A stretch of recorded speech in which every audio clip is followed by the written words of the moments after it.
previous videos, including video 28 on the YouTube playlist Medical Physiology, I discussed the details of the function of the ear. Here's a quick recap. We mentioned that the external ear collects and funnels sounds. The middle ear, where we have the three ossicles, malleus, incus, and stapes, for the process of impedance matching, we amplify sounds. And finally, we have the inner ear. This is where we have the inner and the outer hair cells in the organ of Corti, and these cells decode sounds. In the process of mechanoelectrical transduction, which I discussed in a separate video, and I will briefly go over it again in this video, we have deflection of the inner hair cells, but also outer hair cells. This mechanical deflection is transduced into electrical signal as action potentials. The action potentials are picked up by the cochlear nerve and carried away all the way to the auditory cortex, where we hear sound. This is where we perceive sound. In video 28, we discussed the organ of Corti. There we mentioned that we have 3 rows of outer hair cells and only 1 row of inner hair cells. That is in humans. Overall, we have about 12,000 outer hair cells and about 305,000 inner hair cells. We can see these rows very beautifully in this image. 3 rows of outer hair cells and only 1 row of inner hair cells. I'd like to stress that these cells do not really have the ability to fully regenerate. If they come to harm, severe harm, they cannot regenerate, sadly. This may result in deafness.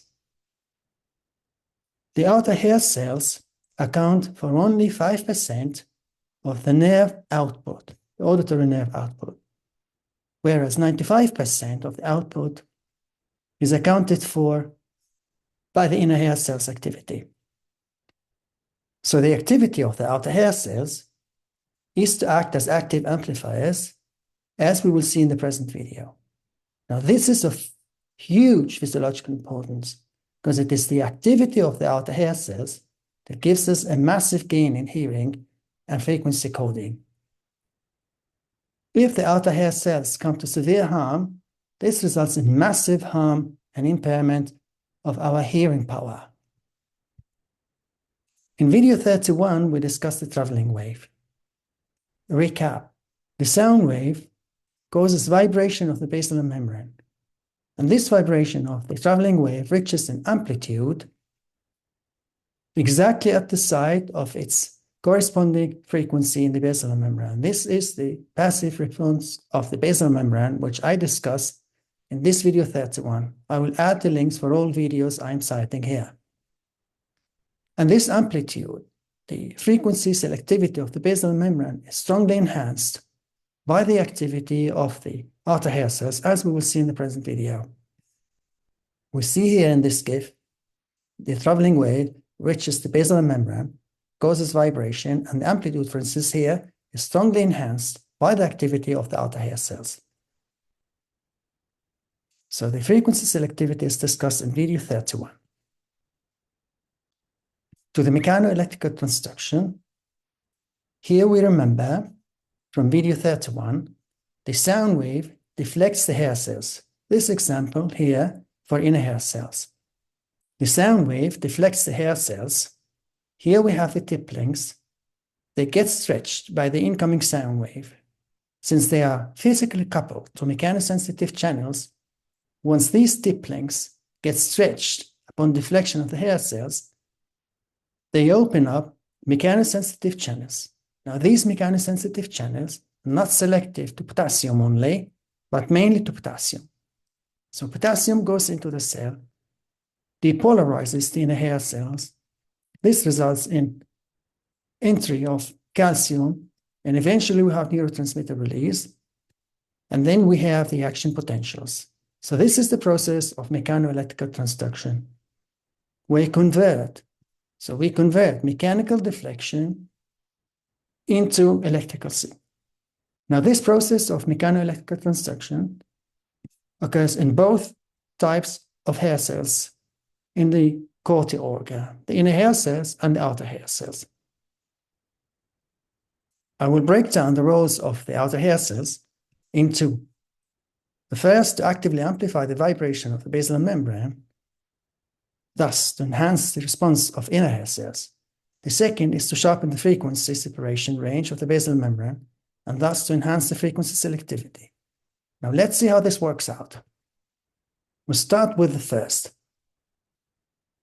The passive response of the basilar membrane to incoming sound wave is vibration or deflection.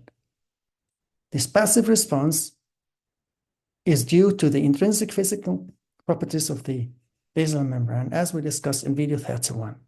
Now, this passive response is strongly enhanced by the active amplification of the outer hair cells, and we will see how. We have here the outer hair cells, 3 rows, and here's 1 row of inner hair cells. Please note the following. The outer hair cells, and they only, are physically connected to the tectorial membrane here, like a blanket on top of the outer hair cells.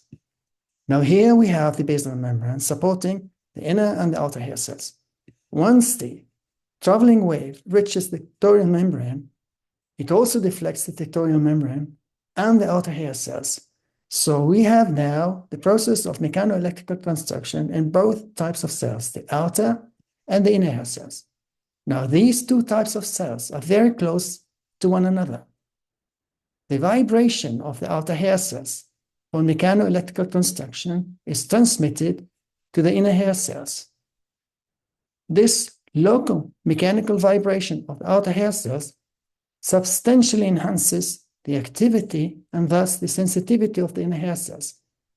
We have a gain in signal, massive gain, which improves significantly our hearing power.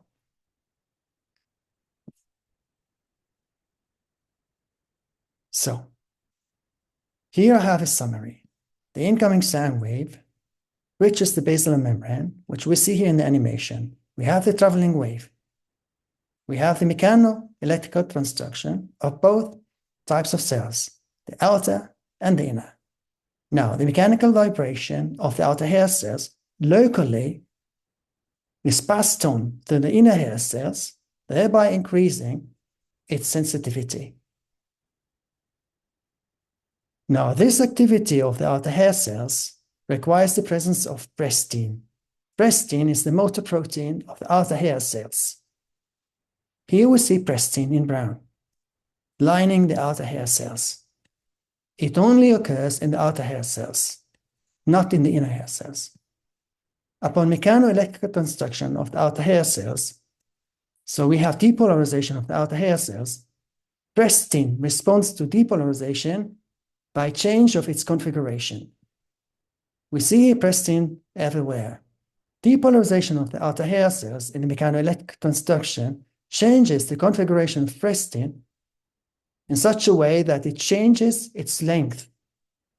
This results in change of length of the outer hair cells. Here we see an example.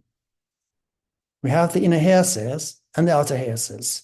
Both undergo the mechanoelectrical construction. Here's an inner hair cell and here's an outer hair cell. Now both of them get depolarized in the mechanoelectrical construction. Here we have prestin only in the outer hair cells. Depolarization of the outer hair cells changes the configuration of prestin. So we see here a change in the configuration of prestin, lengthening or shortening, depending on de- or hyperpolarization. Upon depolarization, we have shortening. Hyperpolarization reverses the process. According to a Nature paper, the activity of prestin is coupled to the presence of chloride ions. I'm not going to discuss this in this video. In the same paper, they also discuss that this cycle-by-cycle mode of prestin and outer hair cells achieves a frequency of about 70 kilohertz, 70,000 times in a second. This is hugely sensitive. Now to the second role, sharpening of the frequency separation range of the basal membrane, thus enhancing the frequency selectivity. And let's see how this works out. Here we have the basal membrane again. The traveling wave with a given frequency arrives at the basilar membrane. Now, without the effect of the outer hair cells as active amplifiers, the frequency separation ability of the basilar membrane would not be as strong as in the presence of the outer hair cells. Let's see why. Here we have a sound wave, let's say with a frequency of 2 kilohertz. It arrives somewhere and it reaches the amplitude. Without the activity of the outer hair cells, we would have something like this. Here we have the frequency plotted against the gain. This curve is the passive response curve of the basilar membrane without the outer hair cells. You see here, the basilar membrane may not be able to separate very close frequencies. Now, in the presence of the outer hair cells, we have a massive gain. We have a sharpening of the frequency range. Here, the separation of two close frequencies is not possible merely by the passive response of the basilar membrane. With the active amplification of the outer hair cells, we can see here we sharpen the frequency range and thus enhance the selectivity of the basilar membrane. Here we see, again, in blue, the passive response of the basilar membrane, and in presence of the outer hair cells as active amplifiers, we strongly sharpen the frequency range, thereby enhancing the sensitivity of the basilar membrane to frequencies. At the same time, locally, we have a gain of about 50 decibel. This is massive. So we see here again the crucial physiological role of the outer hair cells. Without the presence of outer hair cells, or when they come to severe harm, we suffer massive loss in hearing power.